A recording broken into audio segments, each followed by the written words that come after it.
Good afternoon, Fantasy Bay. I'm Mike Williams here, and today we're going to be covering the waiver wire.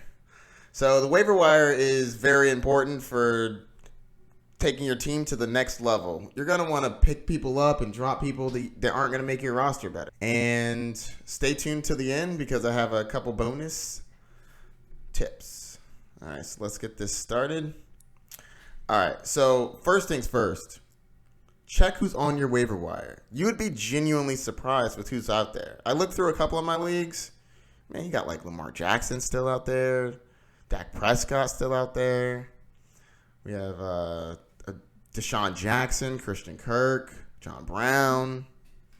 So look through and see who we have left. Some people should not be on there. They need to be a top priority. Other people, maybe you should wait until tomorrow morning. All right, so I'm going to go through a couple.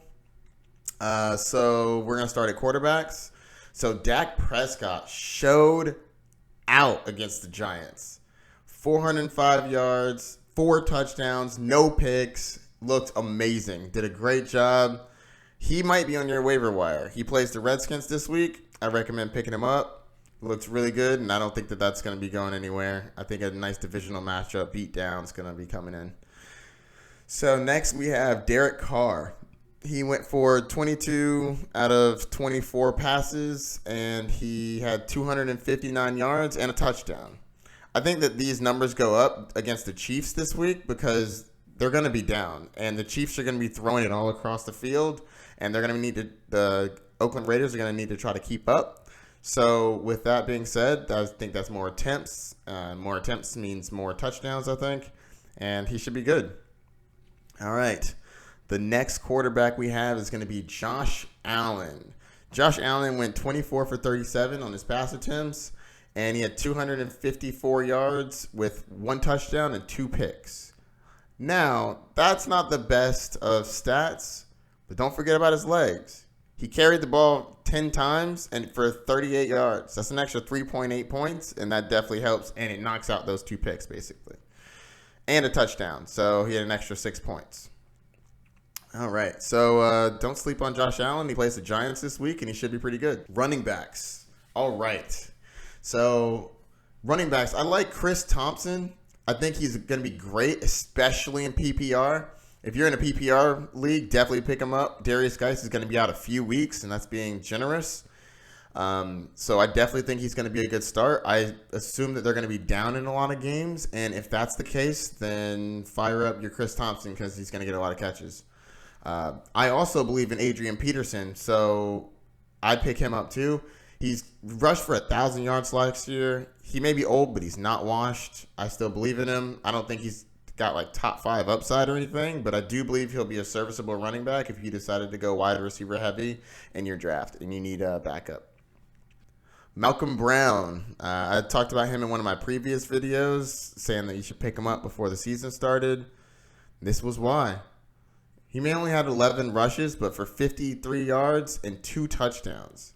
I'm not too worried about Todd Gurley, but I am a little bit worried. Malcolm Brown was in during some of the more high leverage points now, but Todd Gurley towards the end in the fourth quarter, he took a lot of the rushes. So I'm thinking that this is still a wait and see, but you should definitely grab Malcolm Brown. If you have Todd Gurley, for sure you need to grab Malcolm Brown. He needs to be your top waiver priority. But if you don't have him, I still think he's a great player to stash. I think he's going to do well. And if anything does happen to Todd Gurley, we've seen he gets to work and he plays very well. So next we have Carlos Hyde. Carlos Hyde had 10 carries for 83 yards. That was 10th this week in rushing. I think that's really good. And for somebody that's on most waiver wires, I wouldn't sleep on him. I think that in game scripts to where they're going to be up, I think he's going to get even more play and he's going to get more runs. And I believe that he's going to be a serviceable back. All right, we got Ronald Jones on the Bucks. He had 13 carries for 75 yards. That was 14th in rushing this week. And I think that he could slowly be pulling away with this role. And if he does, he'd be a starting running back. And I think that the Bucs' offense is going to do better, much better than we did this week against the 49ers. That was terrible. We had some pretty bad picks that put us in bad position. I think in a positive game script, Ronald Jones can get more rushes and get a couple touchdowns. So we have next Giovanni Bernard. With Joe Mixon getting injured, I believe that Giovanni Bernard actually could be a running back too.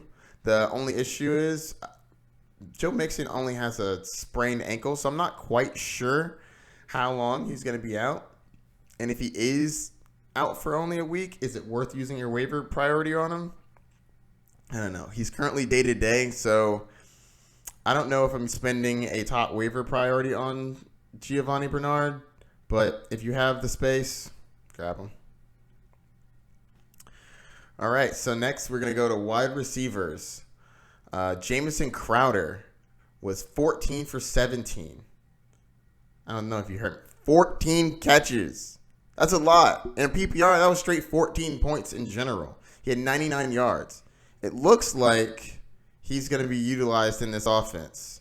So I would actually pick him up. I'm very big on Jamison Crowder. We have Marquise Hollywood Brown.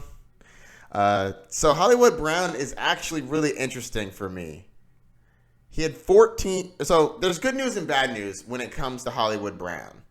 The good news is he had 4 receptions for 147 yards and 2 touchdowns. Man, what a rookie debut. The bad news is he was only on the field for 14 snaps. Now you can spin that anyway. You can have, he was only on for 14 snaps. What if he's on for 30? How many points is he going to get? He could do so well. Or 14 snaps? What's wrong with him? What's going on? Something behind the scenes happening? I personally think picking up Hollywood Brown is a great choice. I think he's going to flourish in this offense. And I look forward to him playing well in the future. He's very fast. Next is Terry McLaurin. He plays for the Redskins. He was on the field for 93% of the snaps, which is the complete opposite of Hollywood. He had 5 receptions for 125 yards and a touchdown. I actually really like them. I really like him because I believe that they're going to need to throw the ball, and he seems to have a good connection. All right, seems to be a lot of Browns in here. Next is John Brown. John Brown just got to the Bills. He went 7 of 10 for targets, and he had 123 yards and a game-winning touchdown. I really like John Brown. If he's on your wire, suggest grabbing him. Very talented. So next we have John Ross. John Ross for Cincinnati. He went 7 for 12 on targets, 158 yards, and 2 touchdowns. Now, I wouldn't expect to get this every week, but with A.J. Green down, I believe that he can be very serviceable. He was very talented. He was drafted high, and it wasn't a fluke that he was drafted high. He just hasn't shown out since he's been in the NFL. But I still recommend picking him up. I think he could be great. And even when A.J. Green comes back, I think he has a chance to have some value. I don't think he has a 2-touchdown, 158-yard upside, but I do think that he could be serviceable as a flex play once A.J. Green comes back. Mecole Hardman. This is an interesting one to judge. So he had no catches on 1 target, but this man is fast. 4.33, 40-yard dash. He plays for the Chiefs. Tyreek Hill went down, so now we have some targets that need to be spread around.